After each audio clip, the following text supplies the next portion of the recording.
Baik, selamat sahabat sekalian. Kita akan mempelajari pelajaran yang kelima. Di bahasa Indonesia judulnya apa? Iman perjanjian lama. Iman Perjanjian lama. perjanjian lama. Old Testament faith. Kata kuncinya sudah sangat jelas. Yang mana kata kuncinya? Faith. Faith. Ini kata kuncinya. Pelajaran yang kelima ini agak sulit dibikin outline-nya. Ada pelajaran-pelajaran sekolah sahabat yang 2 kali kita baca Sudah bisa. outline-nya jelas. Tapi ada yang berulang kali dibaca masih belum kelihatan. Bagaimana supaya sistematis. Nah, saya take for granted saudara-saudara sudah mempelajari di rumah pelajaran yang kelima ini. Kalimat yang disebut tesis pelajaran bunyinya bagaimana? Kalau saudara diminta untuk memadatkan seluruh pelajaran dalam satu kalimat sempurna, kalimat itu bagaimana?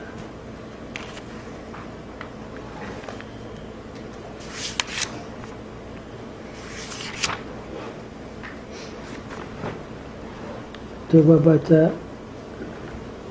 di pelajaran hari Jumat intisarinya, summary.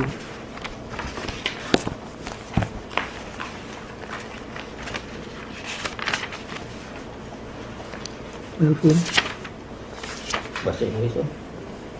ya ada yang bahasa Indonesia enggak? Ada. Thank you. Baca hari Jumat paling bawah. Dari permulaan hingga pada akhirnya di dalam kehidupan Kristiani, dasar untuk keselamatan kita adalah iman di dalam Kristus saja. Itu dia. Jadi dari awal sampai akhir hidup Kristen, landasan untuk keselamatan adalah apa? Iman. Iman dalam Kristus saja. Kalau bahasa Latinnya sola fide, Fide. by faith alone.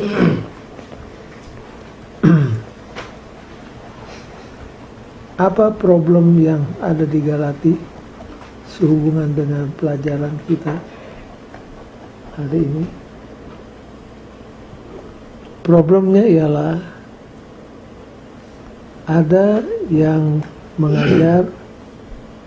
mengajarkan bahwa jalan keselamatan itu ada berapa? 2. Ada 2. Yang pertama, Keselamatan melalui iman plus perbuatan.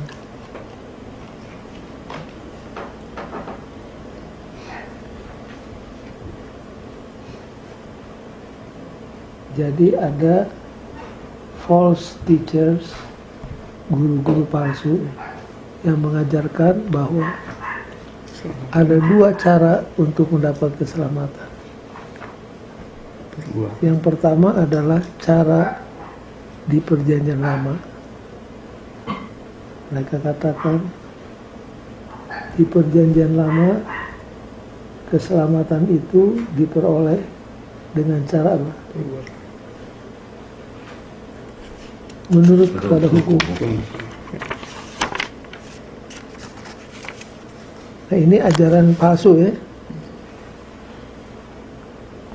Menurut mereka ini perjanjian lama mengajarkan bahwa keselamatan itu oleh penurutan pada hukum. Tetapi cara ini menurut mereka did not work. Tidak berhasil. Makanya Tuhan menghapuskan hukum, abolish the law,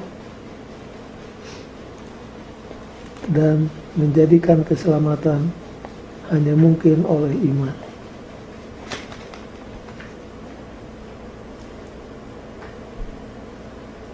Jadi karena cara yang pertama tidak berhasil, maka Tuhan kesampingkan hukum dan keselamatan diperoleh oleh iman.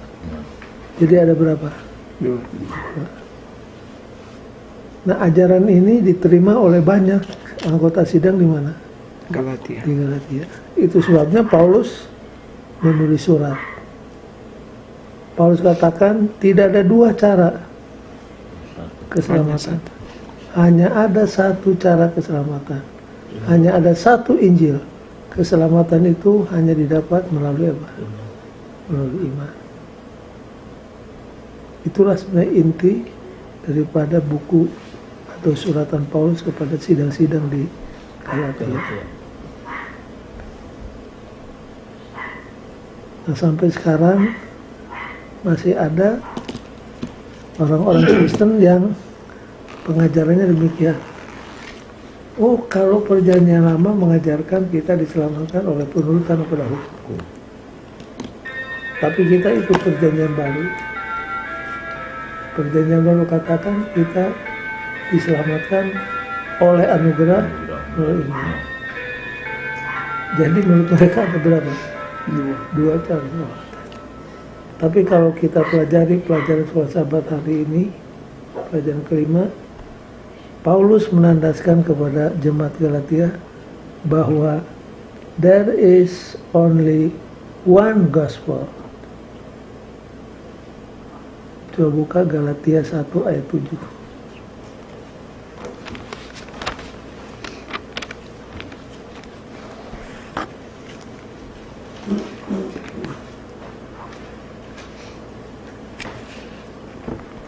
Siapa sudah dapat? Yang sebenarnya bukan Injil.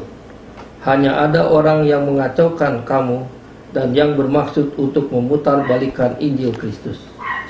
Baca dari ayat 6 bagaimana? Nah, aku heran bahwa kamu begitu lekas berbalik daripada Dia yang oleh kasih karunia Kristus telah memanggil kamu dan mengikuti suatu Injil lain. Injil lainnya yang mana? Yang mengajarkan bahwa keselamatan itu didapat melalui penurutan kepada hukum. Di ayat 7, there are some who trouble you. Ada orang-orang yang bikin susah sama kamu dan memutarbalikkan Injil Kristus. Ini yang dimaksud saya tadi, bahwa di Galatia ada guru-guru palsu yang mengajarkan keselamatan itu diperoleh dengan dua cara. Jadi cara di perjanjian lama dengan cara keselamatan perjanjian baru berbeda. Paulus katakan tidak demikian. Di perjanjian lama juga keselamatan diperoleh oleh apa? Iman. Itu sebabnya judul pelajaran The Old Testament Faith.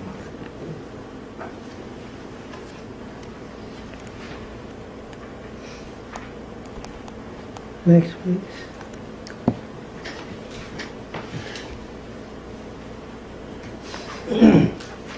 Sebelum ini kayaknya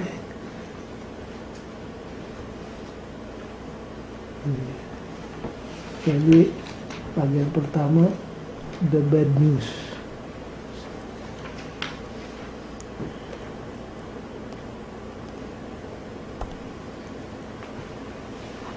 Ada orang-orang yang disebut false teachers mengajarkan bahwa keselamatan ada dua cara. Dua cara. Di dalam Old Testament keselamatan oleh penurutan kepada hukum, di New Testament keselamatan oleh anugerah. Paulus katakan tidak. Hanya ada satu cara keselamatan. Baik Old Testament, baik New Testament sama, yaitu oleh apa? Oleh faith. Iman. Nah, kalau faith di dalam New Testament nampaknya lebih mudah dimengerti. Makanya judul pelajaran hari ini Faith in the Old Testament. Next please. Jadi ini false teachers. B-nya foolish Galatians. Kalau foolish bahasa Indonesia apa? Bodoh. Bodoh. Jadi Paulus kan kalau bicara Strong word. pakai strong word. Jangankan anggota, sesama rasul aja dia baik. Tembak. Saya baca Galatia 3 ayat 1. Galatia 3 ayat 1. Baca yang keras. Hai orang-orang Galatia yang bodoh, siapakah yang telah mempersona kamu? Bukankah Yesus Kristus yang disalibkan itu telah dilukiskan dengan terang di depanmu? Oke. Oh foolish Galatia. Kalau pendeta bicara di atas mimbar lalu marah, saudara anggota sidang yang bodoh Lari Oh, semua. saya habis pendeta. langsung surat ke conference minta supaya diganti. Pendeta sudah sesat itu. Itu baru foolish. Saudara harus pelajari bahasa Grekanya. Kalau baca bahasa Grekanya Lebih ngeri lagi. lebih keras Lebih daripada keras. kata foolish. Kalau saudara-saudara lihat di pelajaran hari Minggu, kalau bahasa Grekanya Mindless. anoitoi. Anoitoi itu mindless. Kalau bahasa Indonesianya Tidak punya otak. tidak punya otak. Ke otak.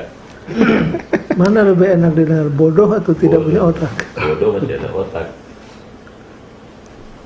Kadang-kadang kita heran, Paulus kok kalau bicara enggak Lurus.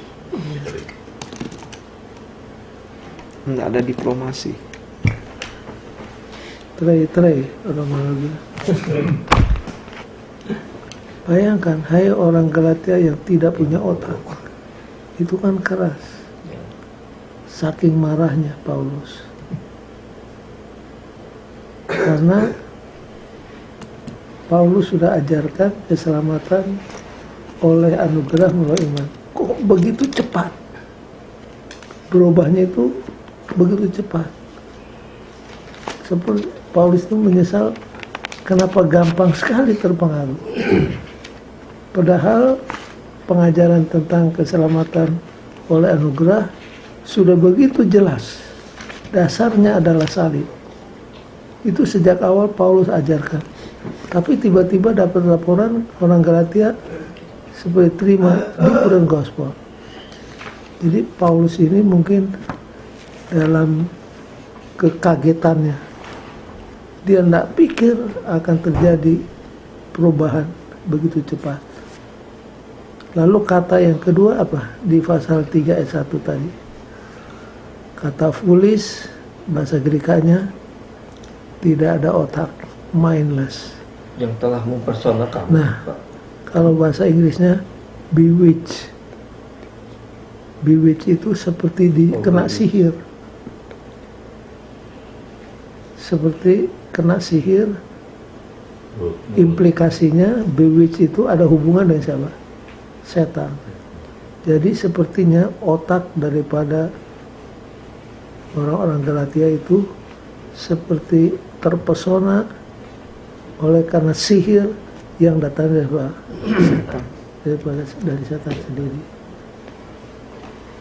Kenapa Paulus ngomong demikian? Karena orang Galatia terpengaruh oleh ajaran guru-guru palsu. Jadi kata bewitched ada kaitannya dengan kuasa setan yang bisa mempesona.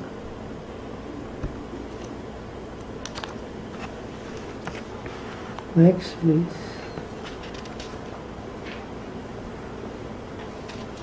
Sekarang ada good news.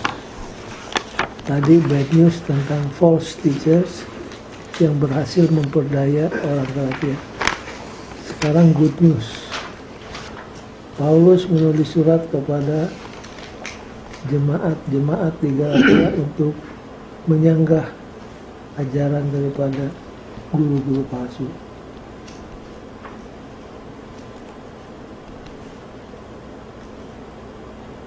Dalam suratan kepada jemaat-jemaat di Galatia, Paulus tekankan apa? There is only one gospel.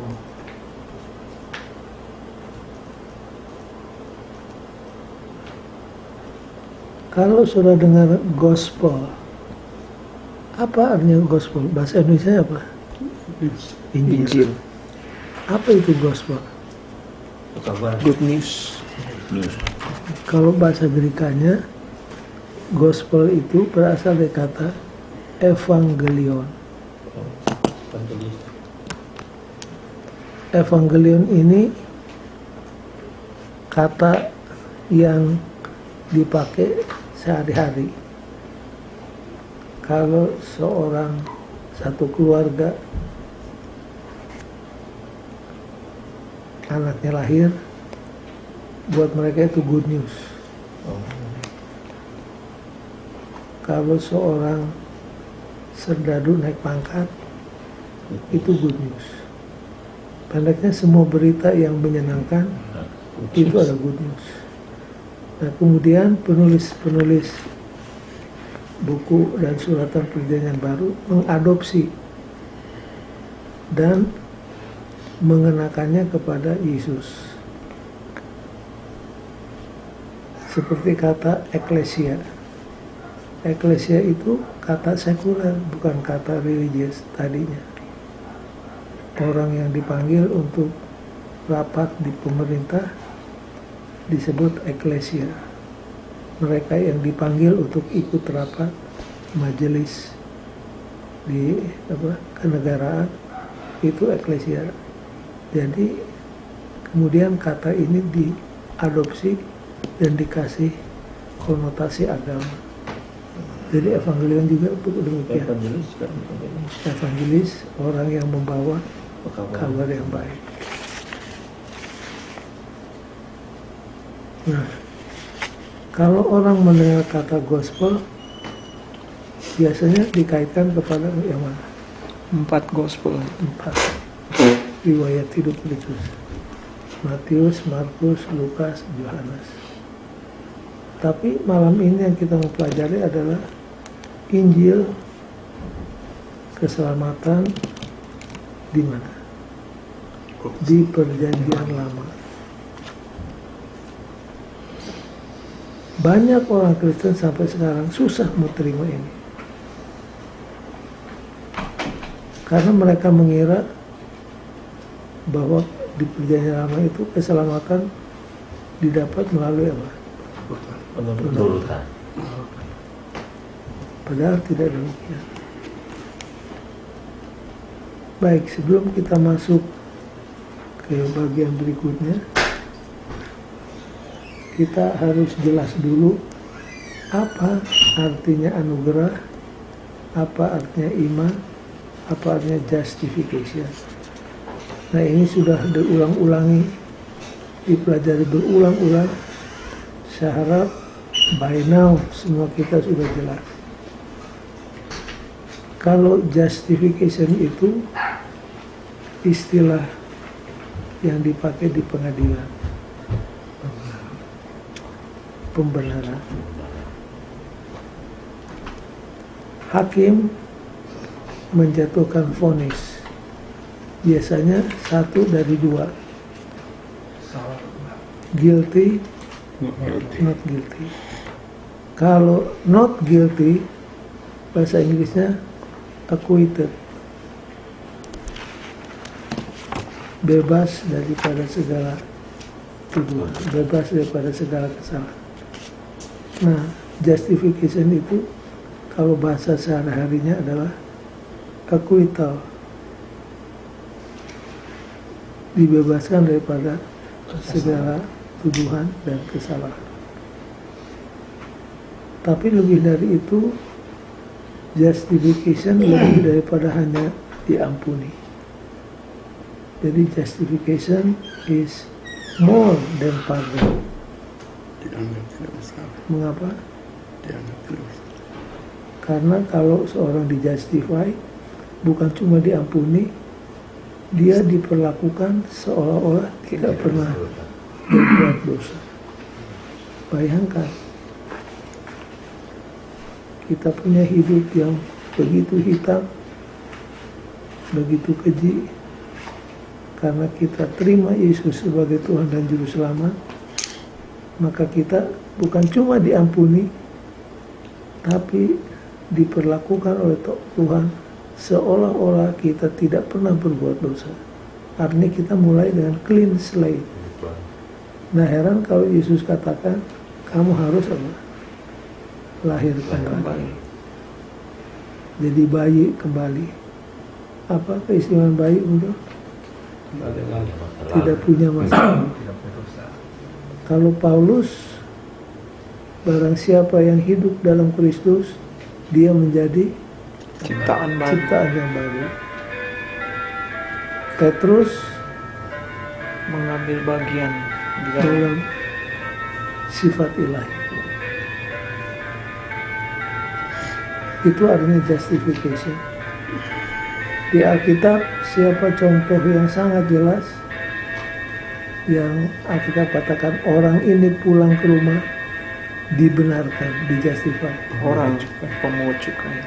Pemungut cukai dalam perumpamaan Yesus yang berdoa kepada Tuhan, orang ini pulang dibenarkan, tidak seperti orang Farisi. Itu justification. Kita dibebaskan daripada the guilt and punishment of sin. Jadi saat kita terima Yesus, kita dijustify, kita pindah dari kematian kekal kepada hidup kekal.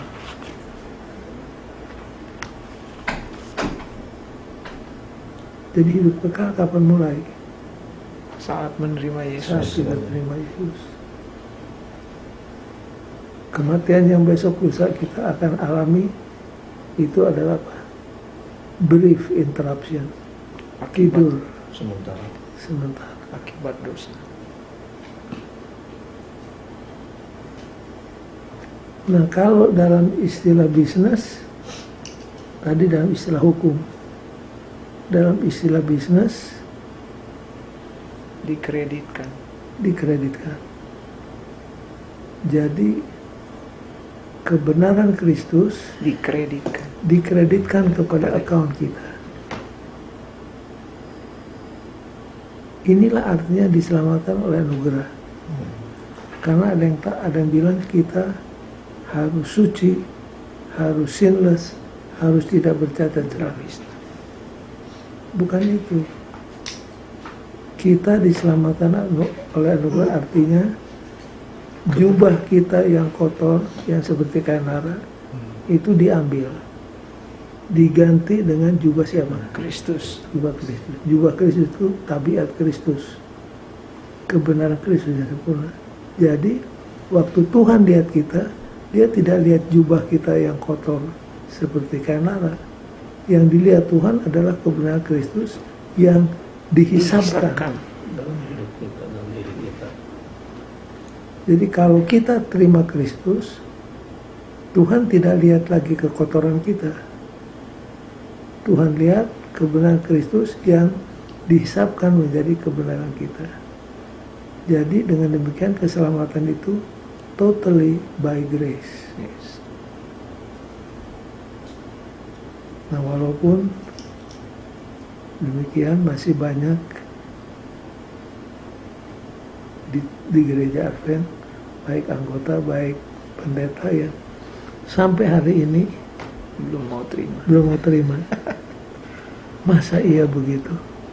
Masa tidak ada andil sedikit pun dari kita manusia? Memang tidak ada andil kita. Keselamatan itu totally by grace through faith.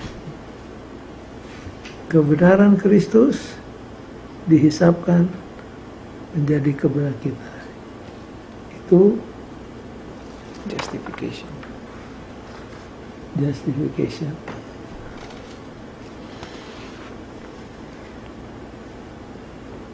Reckon as righteous itu hari Selasa. Bahasa Indonesia apa ya? Hari Selasa judul Dianggap benar. Dianggap benar. reckon as righteous. Nah, waktu seorang berdosa bertobat, terima Yesus sebagai Tuhan dan Juru Selamat, apakah dia dinyatakan benar atau dijadikan benar? Dua-duanya.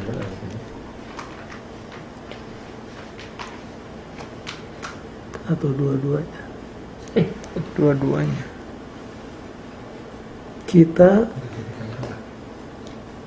orang berdosa yang melanggar hukum, status kita adalah kriminal. Kita di bawah hukuman capital sentence, tinggal tunggu di-execute.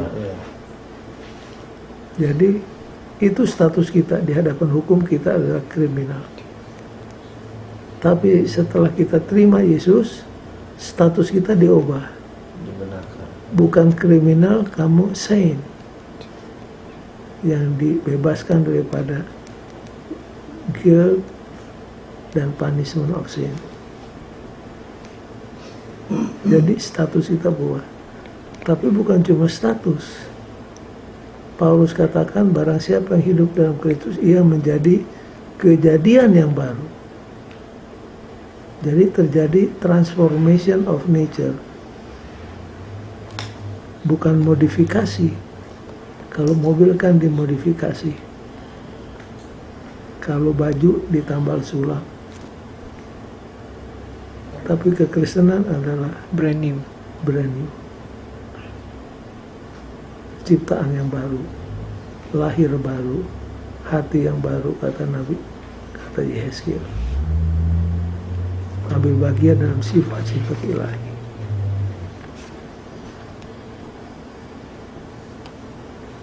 Itu justification. Kalau grace, God favor to undeserving. oke, jangan lupa ya. God's favor to the undeserving. Kebaikan Tuhan bagi orang yang tidak layak menerima. Yang harus kita terima adalah apa? Kematian kekal. Tapi karena grace, kita menerima hidup yang kekal. Nah, ada dua definisi grace yang saya mau saudara-saudara pegang. Satu yang tadi, God's favor to the undeserving. Yang kedua, grace itu adalah the transforming power of God. Masih ingat pada waktu Yesaya melihat kemuliaan Tuhan di Ka'bah? Apa teriakannya? Najis, celaka. Celakalah aku orang yang najis bibir dan hidup di tengah-tengah bangsa yang najis bibir. Jadi waktu dia bandingkan dengan kesempurnaan Tuhan, dia rasa dia adalah najis. Nah, di saat dia merasa diri najis dan memerlukan keselamatan, saat itu juga malaikat Tuhan membawa apa? Bara api yang dijepit dikenakan kepada mulutnya. Dan malaikat katakan, sekarang dosamu diampuni. Nah, bara api yang dijepit dikenakan kepada mulut Yesaya itu adalah lambang daripada transforming grace of God. Dan itulah yang dibutuhkan oleh kita. Supaya hidup kita disentuh oleh the transforming grace of God dan diubahkan. Itu grace.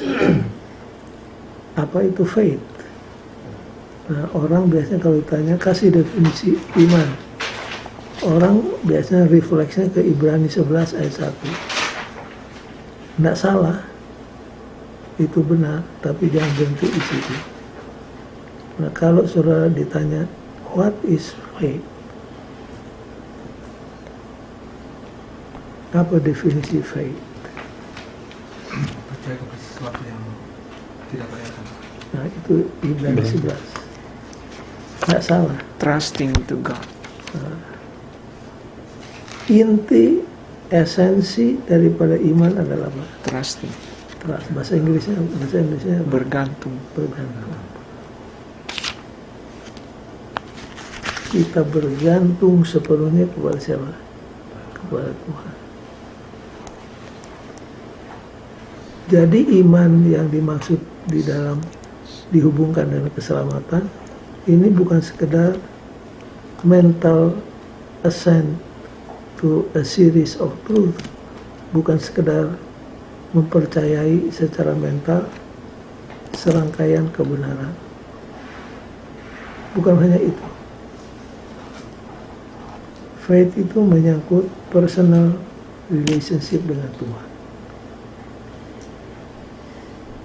Relationship of trust. Nah, satu definisi yang bagus terdapat di dalam buku Yusak yang saya sudah berulang kali kemukakan kepada saudara-saudara, dan saya mau supaya saudara ingat ini adalah definisi iman yang sangat baik. Yosua 1 ayat 16. Ya. Yusak 1 ayat 16. Lalu mereka menjawab Yosua katanya, segala yang kau perintahkan kepada kami akan kami lakukan, dan kemanapun kami akan kau suruh, kami akan pergi. Segala sesuatu yang engkau perintahkan, kami akan lakukan. Kemana saja Tuhan suruh, kami akan pergi. Nah, untuk lebih mengerti artinya iman, iman itu harus diwujudkan dalam satu pribadi. Siapa contoh di Perjanjian Lama yang merupakan wujud daripada iman? Abraham. Apa yang Tuhan perintahkan dia Dia lakukan. sampai diperintahkan untuk bunuh siapa? Anaknya. Anaknya sendiri. Itu bukan main-main, saudara. Disuruh sembelih anaknya sendiri. Kemana saja disuruh, Kami akan pergi. jadi contoh yang outstanding tentang iman dalam Perjanjian Lama adalah siapa? Orang heran kalau dia disebut Bapak Bapak orang orang percaya. percaya. Orang percaya. walaupun ada notabene-nya. Yang namanya Bapak orang percaya tidak selalu Karena masih tidak manusia selalu juga bergantung sama Tuhan. Ada waktunya dia apa? Jatuh. jatuh. Dalam peristiwa apa? Istrinya. Istrinya hamil itu, katanya hamil itu. Oh, Apa? Di mana dia tidak menunjukkan iman? pada raja. Oh, pada waktu masuk negara dia menipu kan? Oh, jadi berarti dia nggak percaya mungkin. Kejadian 12, kejadian 20. 2 kali. Iya. Dia takut istrinya diambil. Dia takut Dibunuh. gara-gara istrinya dia dibunuh. Dia bilang sama istrinya, kalau nanti ditanya, kamu adalah Adik saya. saudara saya. Memang ada benarnya, karena Sarah itu adalah apa? Saudara. Saudara, satu bapak beda ibu. Karena kamu adalah seorang perempuan yang sangat apa? Cantik. Cantik. Nah, waktu Abraham bilang sangat cantik, umur berapa tuh Sarah? 70. Umur 64. 64. Ya. Karena Abraham 75 itu ya. Abraham 75 dia Kurang punya lebih usia. 64. Kan Abraham Akhirnya ketahuan bahwa dia adalah apa? istrinya. Istrinya. Kemudian peristiwa yang kedua kali juga begitu. Jadi tidak selalu apa? Apa ya? Mulus Ada waktunya dia apa? sebagai manusia lah, daging Jatuh. flesh. Kapan lagi dia? Yang dibilang yang istrinya akan hamil, punya anak gitu, dia kan kayak ragu gitu. Enggak. Tuhan bilang melalui benihmu. Tapi dia tunggu benih itu Iya, dia ambil. Dia ambil dia propose siapa? Hagar. Eliezer. Karena saya nggak punya anak, biarlah saya punya hamba yang saya percaya. Eliezer yang Eliezer. dikasih hak untuk Nah, ya, itu juga menunjukkan apa? kurang iman. Jadi yang namanya Bapak segala orang yang percaya pun ada waktunya dia apa? Jatuh. Jatuh. Jadi kalau sudah jatuh, Abraham juga apa? Pernah jatuh. Tapi as a whole, grafiknya bagaimana? Naik. Baik. Naik terus. Itu kan yang paling penting. Ya. Kalau baca buku Step to Christ, Nyonya White katakan, yang Tuhan lihat bukan kejatuhan sekali-sekali, tapi yang dilihat adalah apa?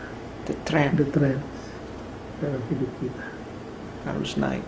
harus naik.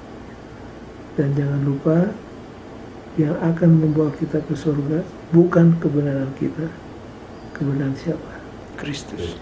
Yang dihisapkan Hisapkan. menjadi kebenaran kita.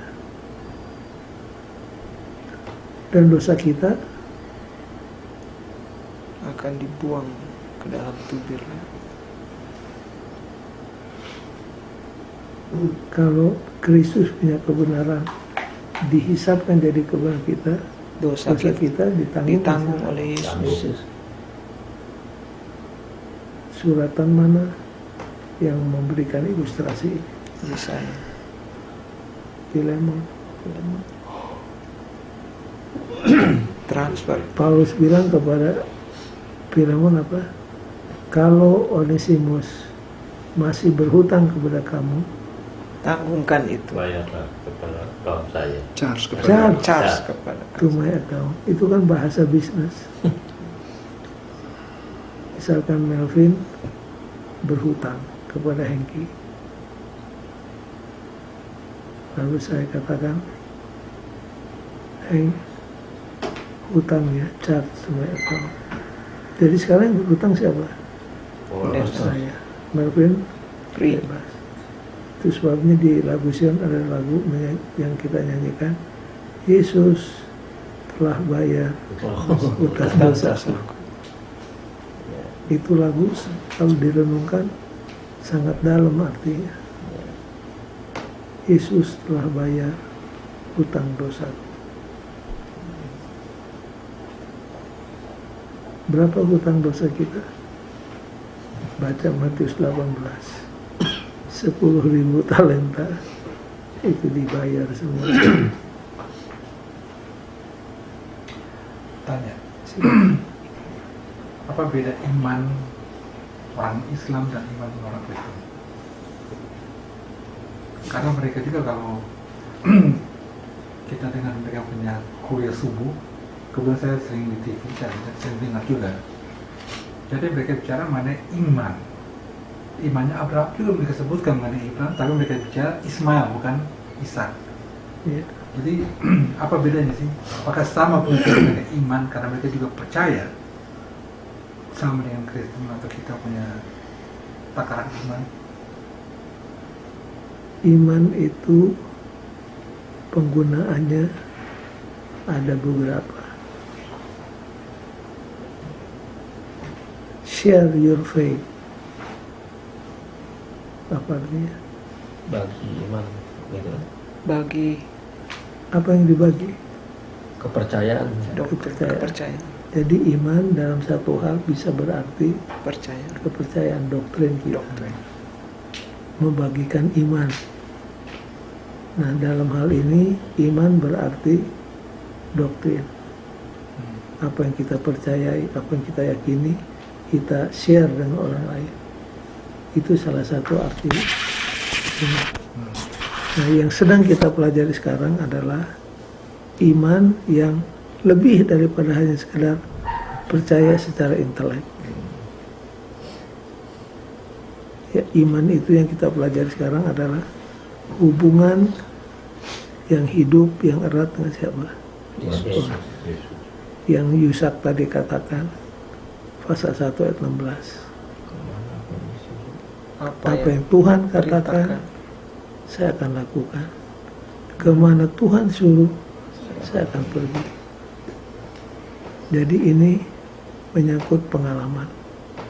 Kalau yang pertama tadi menyangkut apa? Intelek. Intelektual. Dua-duanya perlu. Baik, jadi tiga ini harus dikuasai. Justification, Grace grace, and faith. dan faith. Nah, menurut Kejadian 15 ayat 6, Abraham dibenarkan karena apa? Berbuat. Saya buka.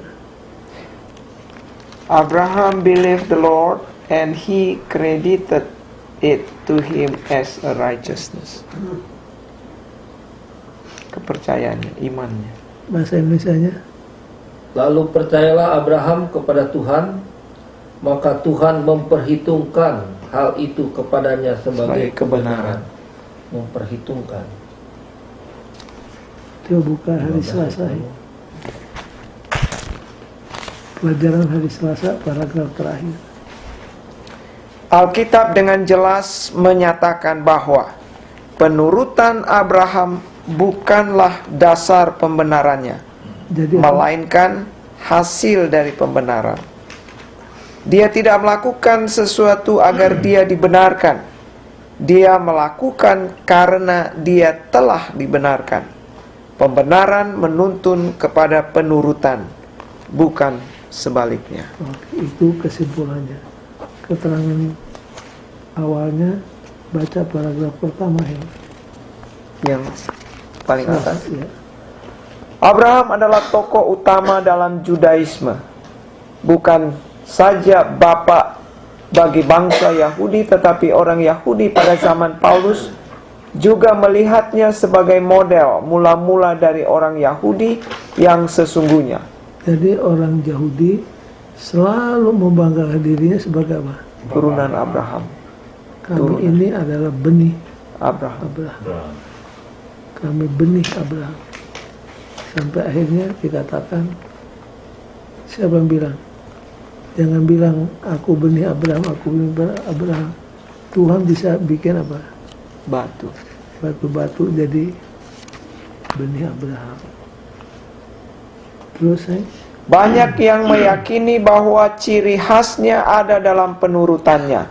Bahkan mereka percaya bahwa Allah menyatakan Abraham sebagai orang benar oleh karena penurutannya. jadi banyak orang mengatakan bahwa Abraham itu dibenarkan karena apa? Penurutan. Penurutan. Lagi pula Abraham meninggalkan kampung halamannya dan keluarganya. Dia disunat, bahkan dia mau mengorbankan anaknya atas perintah Allah. Itu adalah penurutan. Dengan desakan mereka mengenai sunat, lawan-lawan Paulus sebenarnya mengatakan bahwa mereka berada pada jalur yang benar. Namun, Paulus mengutip kisah Abraham 9 kali dalam buku Galatia sebagai teladan iman, gantinya pemelihara hukum Baca ulang, Taurat. baca ulang. Nah, Namun demikian. Namun Paulus mengutip kisah Abraham. Salah.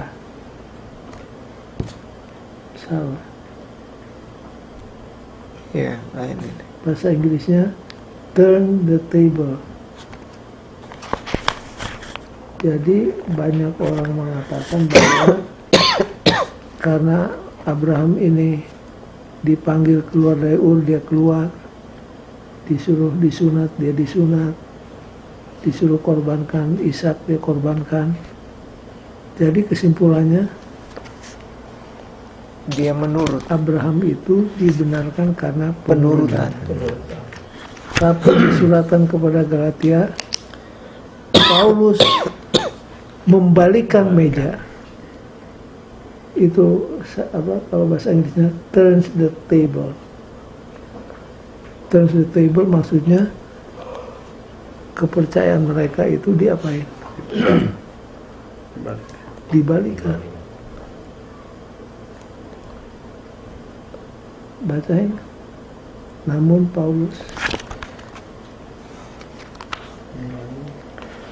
Paulus membalikkan kebenaran mereka 9 kali dalam buku Galatia sebagai teladan iman, gantinya pemelihara hukum Taurat. Jadi dalam buku suratan Galatia 9 kali Paulus mengatakan Abraham itu adalah teladan dalam iman. Jadi yang tekankan iman, bukan law keeping. Kenapa? Terus saya baca paragraf berikutnya. Karena pembenaran adalah suatu metafora yang diambil dari dunia hukum. Kata diperhitungkan atau dianggap diambil dari istilah dunia usaha. Itu dapat berarti menambahkan atau menempatkan sesuatu ke dalam rekening seseorang. Tidak hanya digunakan untuk Abraham dalam Galatia 3 ayat 6, tetapi digunakan 11 kali dalam hubungannya dengan keturunan Abraham.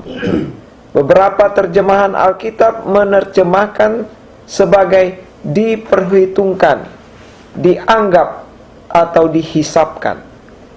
Menurut kiasan Paulus, apa yang dimasukkan ke dalam rekening kita adalah kebenaran.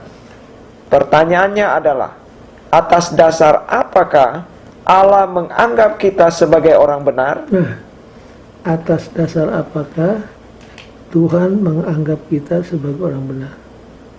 Ada dua, atas dasar iman atau atas dasar penurutan. Jawabnya mana? Iman. Baca Heng.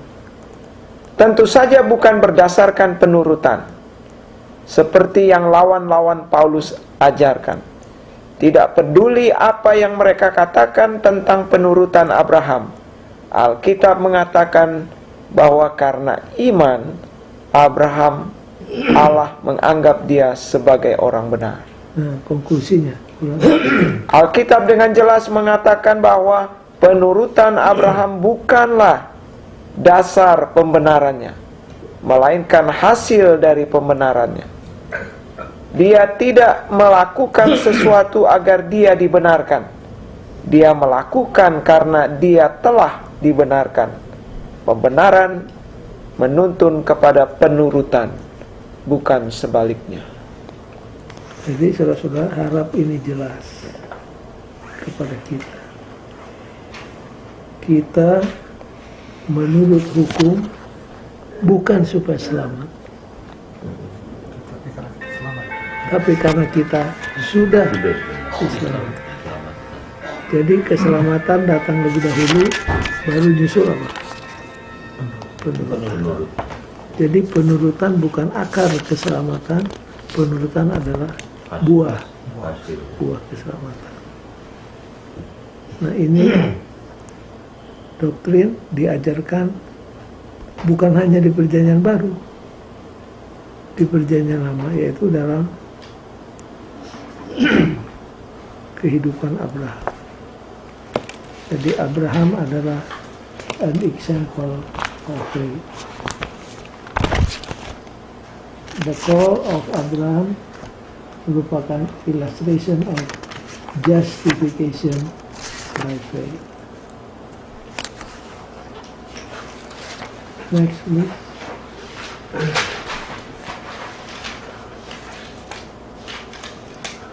Paulus membela mati-matian justification by faith berdasarkan 3 basis. Ada 3 fondasi yang Paulus gunakan untuk membela doktrin justification itu datang oleh apa? Melalui iman. Yang pertama apa?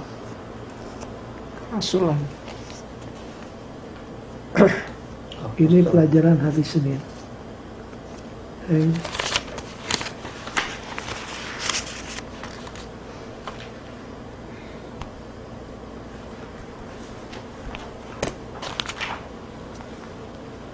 Hari Senin. Dari pertama. Ya.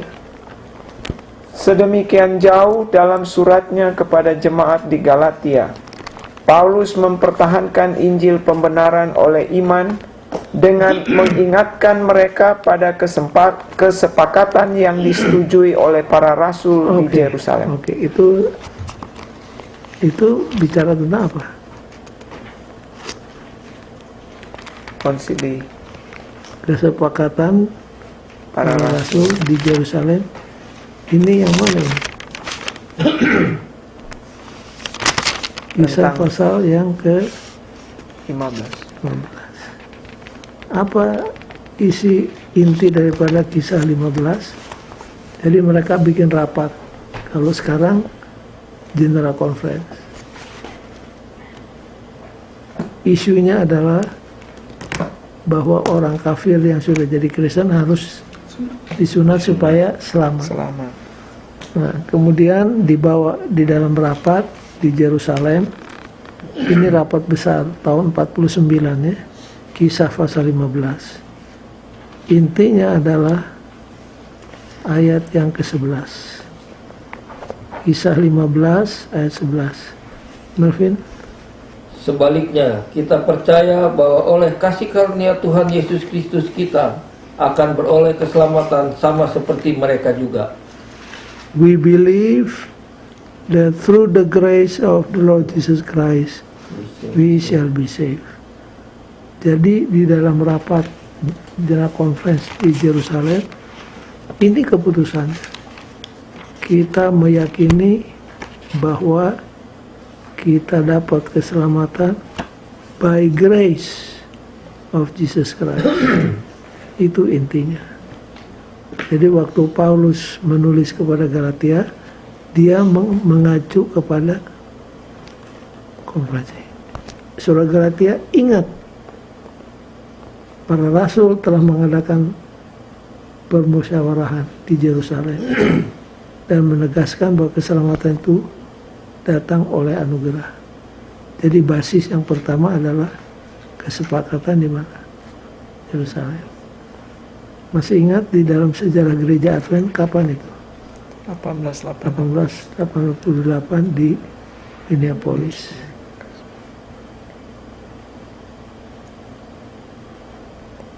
Kemudian yang kedua, basisnya apa? Personal Kan ada experience. tiga. Yang kedua,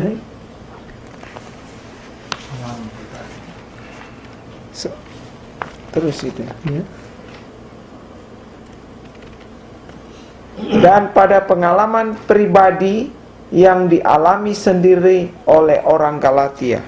Jadi tadi berdasarkan kepada rapat, sekarang berdasarkan kepada apa? Pengalaman pribadi. Itu di Galatia 2 ayat 1 sampai 10. Nah, sesudah ini semua, sekarang baca Galatia 3 ayat 6 sampai 8. Galatia 3 ayat 6 sampai 8. Secara itu jugalah Abraham percaya kepada Allah, maka Allah memperhitungkan hal itu kepadanya sebagai kebenaran. Jadi kamu lihat bahwa mereka yang hidup dari iman, mereka itulah anak-anak Abraham. Dan kitab suci yang sebelumnya mengetahui bahwa Allah membenarkan orang-orang bukan Yahudi oleh karena iman, telah terlebih dahulu memberitakan Injil kepada Abraham. Olehmu segala bangsa akan diberkati. Paulus menyebut apa? kitab suci. Nah, saudara-saudara, waktu Paulus menyebutkan berdasarkan kitab suci kita dibenarkan oleh anugerah melalui iman. Kitab suci di zaman Paulus, kitab suci mana? Perjanjian lama Perjanjian baru belum ada. belum ada. Jadi Paulus menekankan bahwa saya mengajarkan kebenaran oleh anugerah melalui iman. Satu, berdasarkan rapat di Yerusalem. Kedua, pengalaman pribadi. Yang ketiga, kitab suci mengatakan. Nah, kitab suci di zaman Paulus, Perjanjian lama. kapan Injil ditulis? Nah, kalau sudah pelajari Injil Markus yang pertama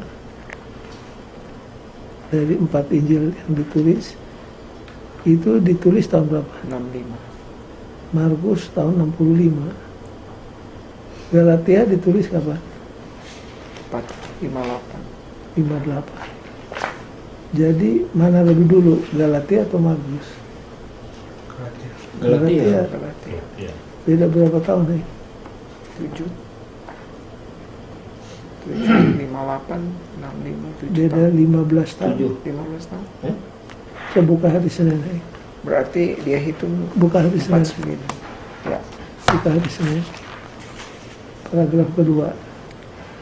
Perlu kita ingat bahwa pada saat Paulus menulis suratnya kepada jemaat di Galatia, tidak ada kitab perjanjian baru. Jadi perjanjian baru belum ada. Yang ada hanya apa? Perjanjian Perjanjian lama. lama. By the way, perjanjian lama berapa buku? 39. Siapa yang susun sampai ada 39? The Septuagint 70. Bukan.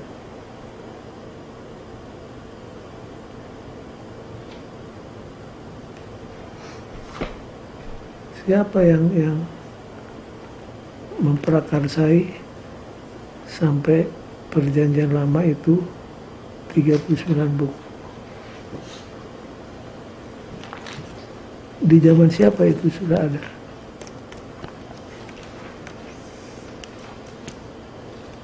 Siapa yang berperan? Bukan. Siapa yang paling expert dalam Alkitab? Ezra. Ezra. Tapi Siapa? Ezra. itu perbincangan kapan-kapan nanti detailnya. Ezra itu yang berperan besar untuk kanon perjanjian lama.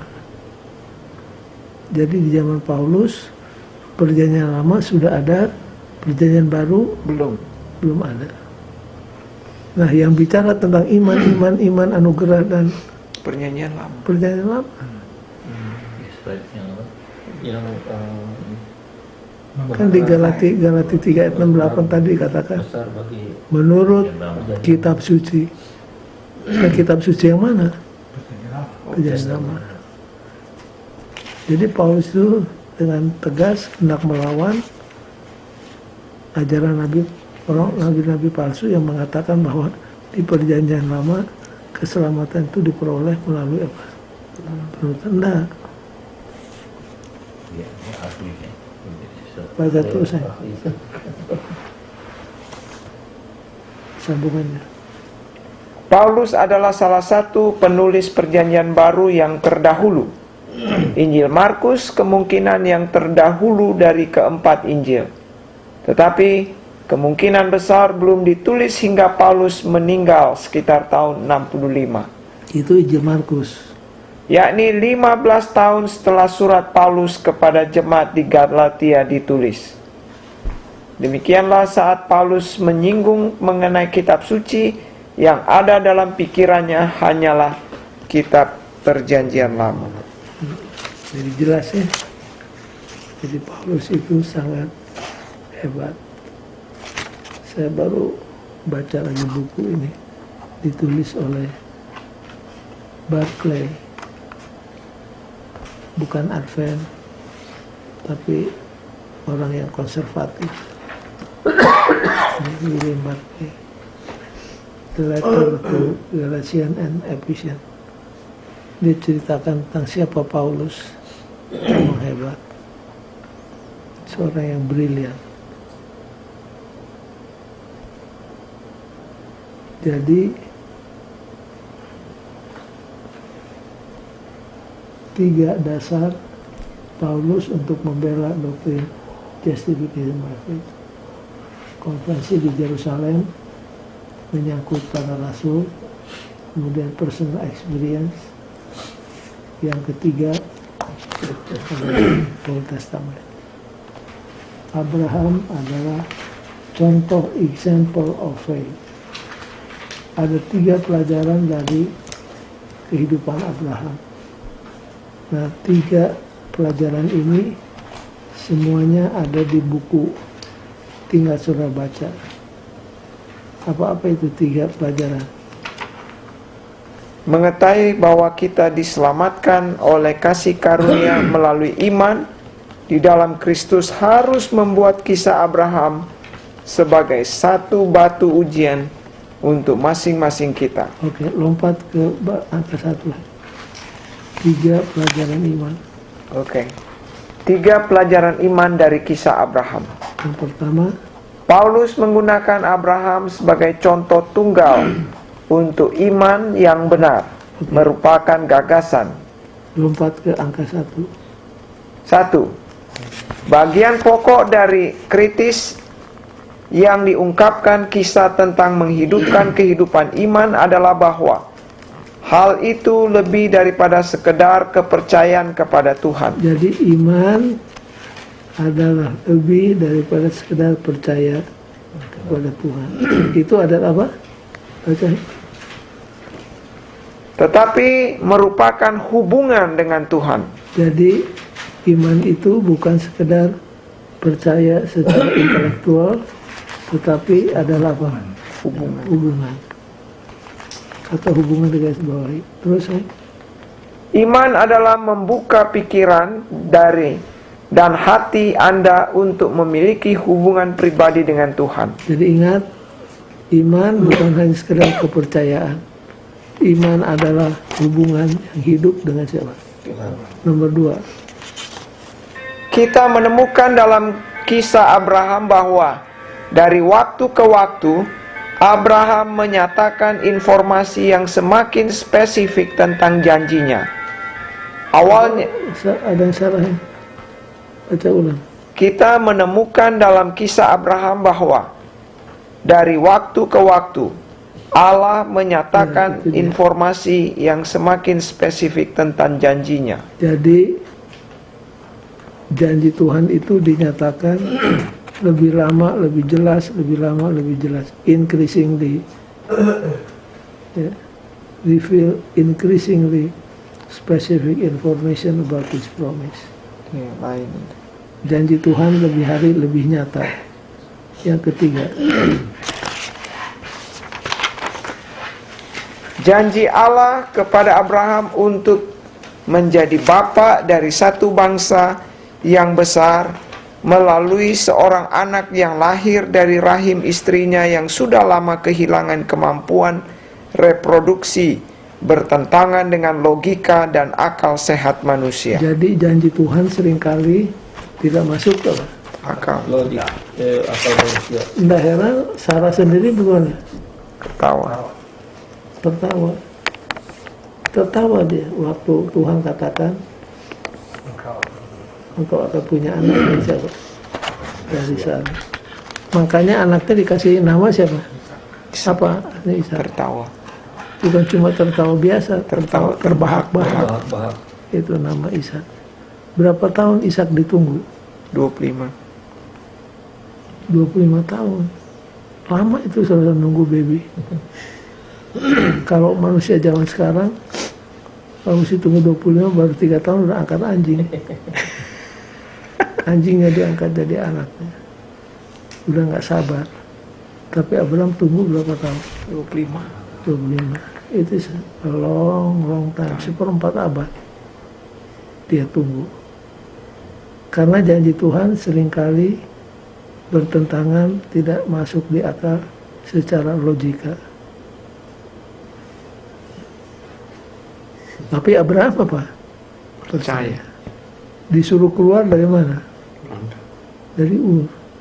Itu saudara-saudara, kalau dikatakan Abraham meninggalkan Ur, kita enak menceritakan.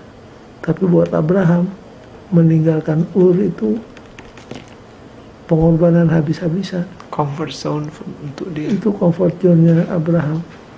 Keluarganya Sudah di situ, enak. sudah enak. Itu adalah kalau zaman di Amerika disebut social security-nya Abraham. Tapi dia apa ya? Tinggal. Tuhan bilang move, dia pindah. Itulah siapa? Abraham. Dan imannya itulah yang dihitungkan sebagai apa? Kebenaran. Kebenaran. Oke, in conclusion, iman lebih daripada sekedar percaya secara intelektual.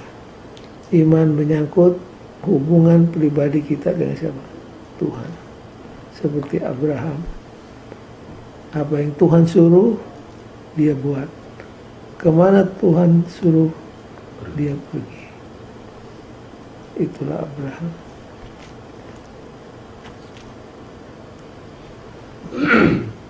Kedua,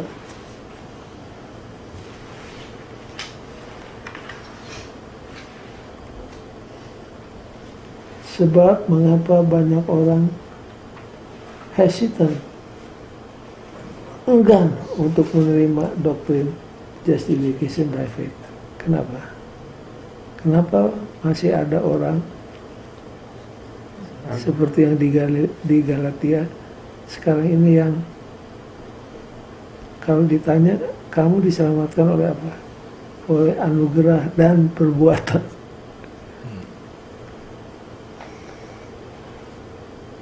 Kenapa banyak orang yang hesitant? Kayaknya seperti masa segampang gitu. Kalau bahasa Inggris katakan Too it good, is just too good to be too true. good to be true. Nggak masuk akal gitu. Cuma percaya.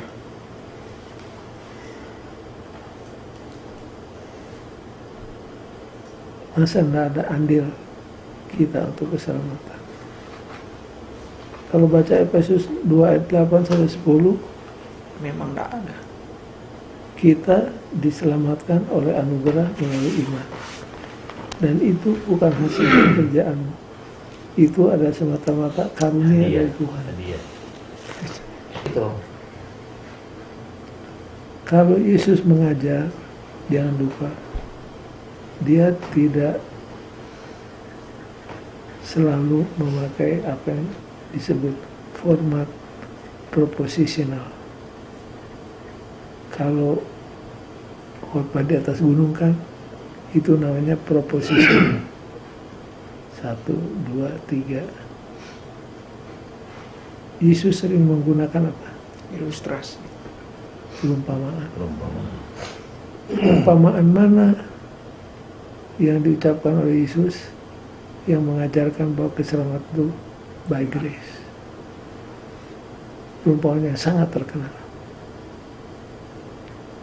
Wedding. Banquet. Lebih itu juga, tapi ada yang lebih itu lagi. Pohon ara itu. Bukan. Perumpamaan mana yang mengajarkan keselamatan oleh anugerah? Bisa. Perumpamaan yang paling terkenal. Iya, iya. Bisa. Bukan. Tadi sudah kita singgung.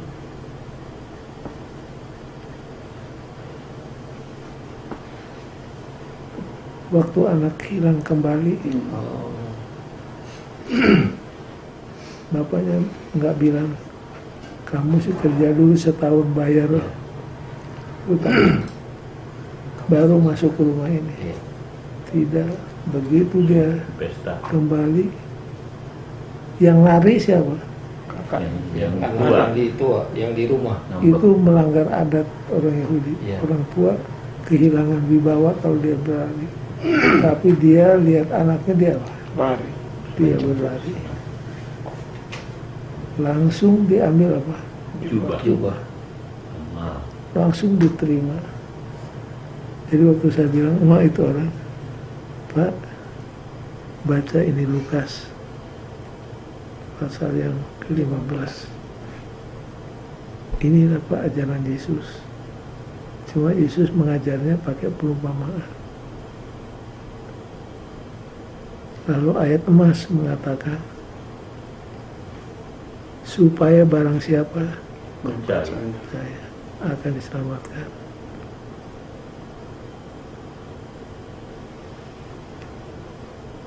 Jadi mengapa banyak orang hesitan? Karena it is just too good to be true. Yang ketiga dan yang terakhir, correct theology atau doctrine is important. Why?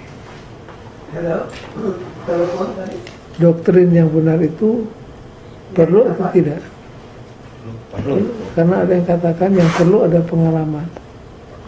Doktrin tidak perlu. Perlu. Doktrin itu sangat perlu. Doktrin. Kenapa?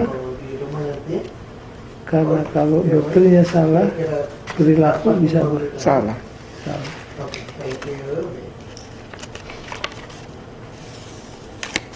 Masih ingat doa daripada orang Farisi? Masih ingat? Aku berterima kasih. Yesus bilang ada dua orang masuk Ka'bah untuk berdoa. Satu orang Farisi, satu pemungut cukai. Masih ingat? Ya. Bagaimana bunyi dua orang Farisi? Seperti dia.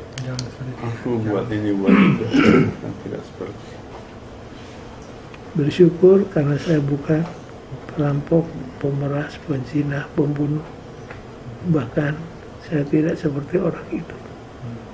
Saya bayar berpuluhan puasa doang. Apa benar dia puasa 2 kali seminggu? Betul. Betul. Dia bantu Ka'bah. Jadi apa dia? Jadi sombong. Doktrin yang salah akan mempengaruhi perilaku yang keliru.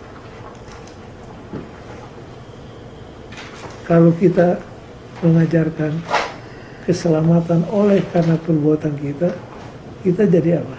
Legalis. Legalis. Makanya Paulus di Efesus 2 ayat 8-10, keselamatan itu bukan hasil perbuatanmu, itu semata-mata karunia Tuhan, supaya jangan ada orang yang menyembuhkan diri. Dan saudara-saudara jangan lupa, dosa yang paling susah disembuhkan adalah kesombongan. Dan inilah yang seringkali menghinggapi siapa? Menghinggapi kita orang Advent.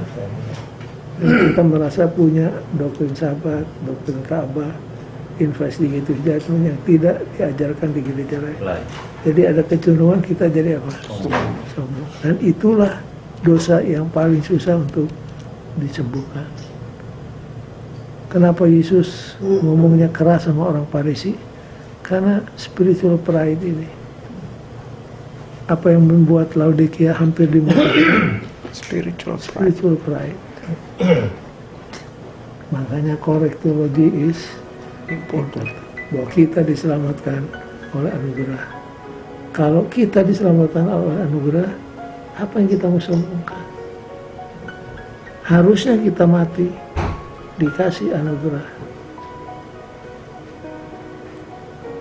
Harusnya itu membuat kita apa? Rendah hati. Rendah hati. Bersyukur.